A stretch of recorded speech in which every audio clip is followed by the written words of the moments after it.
South Korea में विमान के साथ एक पक्षी की टकरा जाने से हुए हादसे ने पूरी दुनिया को हिलाकर रख दिया है। उसके बाद तमाम एविएशन कंपनियां और एयरपोर्ट अथॉरिटीज भी सख्ते में आ गई है। कांगड़ा एयरपोर्ट भी ऐसी ही घटना का भुक्तभोगी रह चुका है। ऐसे में इस घटना के बाद कांगड़ा एयरपोर्ट अथॉरिटी प्रबंधन समेत जिला प्रशासन भी अलर्ट मोड पर है। कांगड़ा एयरपोर्ट हिमाचल प्रदेश का सबसे बड़ा एयरपोर्ट है। इतना ही नहीं, यहाँ हर साल फ्लाइट्स और यात्रियों की संख्या में इजाफा हो रहा है। हालांकि कांगड़ा एयरपोर्ट आज भी कई तरह से खतरों की जद में है, मगर एयरपोर्ट अथॉरिटी जिसे सबसे बड़ा खतरा मानती है वो इस इलाके में पाए जाने वाले नवचरों से है, जिसके लिए कहीं ना कहीं इस एयरपोर्ट के दोनों ओर पाई जाने वाली दो बड़ी खड्डे भी जिम्मेदार है, जहां मीट कारोबारियों और गांव के लोगों समेत हाट बाजार के कारोबारियों द्वारा कूड़ा फेंका जा रहा है और उसी कूड़े में भोजन की आस में चील कौवे और अन्य किस्मों के पक्षी उमड़ते हैं। यही पक्षी विमान हादसों का कारण भी बनते हैं।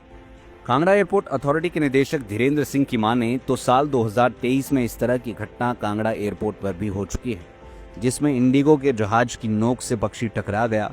गनीमत ये रही कि पायलट की सूझबूझ से बड़ा हादसा होने से टल गया, अन्यथा यहाँ भी कोई बड़ी घटना हो सकती थी। ऐसे में अब साउथ कोरिया की घटना के बाद प्रबंधन और जिला प्रशासन ने और सख्ती करने का फैसला उठाया है और अब इन खड्डों में कूड़ा फेंकने वाले यदि पकड़े जाते हैं तो 1 लाख का जुर्माना भी वसूला जा सकता है। हिट एक बड़ा सीरियस मुद्दा है और उस सीरियसनेस का आप अंदाज़ा अभी से लगा लीजिए कि दक्षिण कोरिया में जो हादसा हुआ, विमान हादसा, उसमें बहुत सारे लोगों की जान गई और वो सिर्फ और सिर्फ बर्ड हिट का एक उसमें से मेजर कारण था जो बताया जा रहा है समाचार पत्रों के माध्यम से। तो बर्ड हिट का हमने भी कांगड़ा एयरपोर्ट में, चूंकि आसपास इतना फ्लोरा एंड फ्यूना या कहीं पेड़ पौधे हैं, नदी है, नाले हैं, इन सब की वजह से यहाँ पे बर्ड्स वैसे ही ज़्यादा होती हैं। और अगर यहाँ आसपास कोई कचरा हो या इस तरीके की कोई चीज़ें जो बर्ड्स को अट्रैक्ट कर पाएँ तो उससे बर्ड्स और ज़्यादा अट्रैक्ट होती हैं। इस पे हमने सेंट्रल यूनिवर्सिटी के माध्यम से रिसर्च भी करवाई है, वाइल्ड स्टडी भी करवाई है कि किस तरीके के पक्षी आते हैं, उन्हें दूर करने के क्या उपाय। एयरपोर्ट अथॉरिटी इस बारे में बड़ी सीरियस है और हमने कई कदम उठाए हैं। जैसे हमने जोन गन्स इंस्टॉल की है कि जब भी लैंडिंग होती है तो हमारे पास आवाज़ करने के उपकरण हैं जो आवाज़ किए जाते हैं जिससे पक्षी जो हैं आसपास से उड़ के भाग जाएं। दूसरा, हमारे पास नियमित तौर पर वर्ड चेजर बोलते हैं जो पक्षियों को भगाने के लिए मैन पावर भी हमने लगाई हुई है, जो अपनी आंखों से देखते रहते हैं और पक्षी अगर कहीं नज़र आते हैं तो उन्हें भगाते हैं।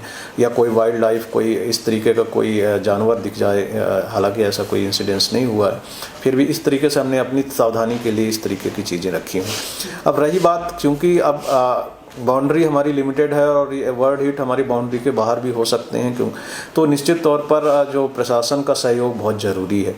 इस बारे में हमने रिसेंटली एक मीटिंग भी करी थी, प्रशासन के लोग, प्रधान और कई लोग उसमें शामिल हुए, जिसमें ये चर्चा की गई कि जो बाहर ये पाया गया, बेसिकली पशुपालन विभाग ने भी ये रिसर्च करके बताया और वाइल्ड लाइफ सर्वे में भी ये आया कि नदी जो है हमारे आसपास या एयरपोर्ट के आसपास जो मांस की दुकानें हैं वो कहीं ना कहीं कचरा जो है या अवशेष हैं उनके खुले में फेंक देते हैं। कुछ ये भी पाया गया कि रोड किनारे भी कई जगह कचरा इकट्ठा हो जाता है कई बार। तो इन सब के ऊपर विचार विमर्श किया गया और इस बारे में उपायुक्त महोदय द्वारा ये निर्देश दिए गए हैं कि अगर कोई इस तरीके का कचरा फेंकता हुआ पाया गया है तो उस पर कानूनी कार्रवाई या जो भी उचित कार्रवाई होगी। और उसके लिए अवेयरनेस, चूँकि ये मुद्दा ऐसा है कि आपसी सहयोग से ही दूर किया जा सकता है कि इस तरीके के काम से हम बचें और हम कोशिश करें कि यहाँ पे ऐसा कोई भी काम ना किया जाए कि जिससे बर्ड्स अट्रैक्ट हों। अदरवाइज ये बहुत घातक हो सकता है और पक्षी अगर टकराता है, जैसे 2023 में एक यहाँ पे घटना हुई थी और उसमें एक एयरलाइंस का जहाज़ नोज जो है पक्षी से टकराई और उसमें कई करोड़ों का नुकसान हुआ। तो करोड़ों की बात तो छोड़िए, सबसे ज़्यादा तो जान है, जान की सुरक्षा बहुत ज़रूरी है। तो वो इस बारे में प्रशासन बड़ा सीरियस है और उसकी सीरियसनेस को देखते हुए उन्होंने तुरंत कई कदम उठाने के निर्देश दिए हैं। कई जगह बोर्ड्स लगाए हैं जिसमें जानकारी दी गई है कि आप इस तरीके से कचरा ना फैलाएं। आसपास के गाँव में हमने बोर्ड्स लगवाए हैं SDMs के माध्यम से ये एनओसी लेना बड़ा अनिवार्य है। 20 किलोमीटर के दायरे में अगर कोई भी मकान या टावर खड़ा कर रहा है तो उसे एयरपोर्ट से एनओसी लेना अनिवार्य है, अथवा कभी भी उन्हें नोटिस जारी कर उसे उसकी ऊंचाई घटाने के निर्देश दिए जा सकते हैं। इस बारे में भी जानकारी दी जा रही है, बोर्ड्स के माध्यम से भी जानकारी दी जा रही है। तो प्रशासन पूरी तरह से हमारे साथ है और बड़ा तत्पर प्रशासन है यहाँ पे, और सभी का सहयोग मिल रहा है, और निश्चित तौर पर हम इसी तरीके से सहयोग के साथ आगे बढ़ेंगे। लाइव टाइम्स टीवी के लिए कांगड़ा से राहुल चावला की रिपोर्ट।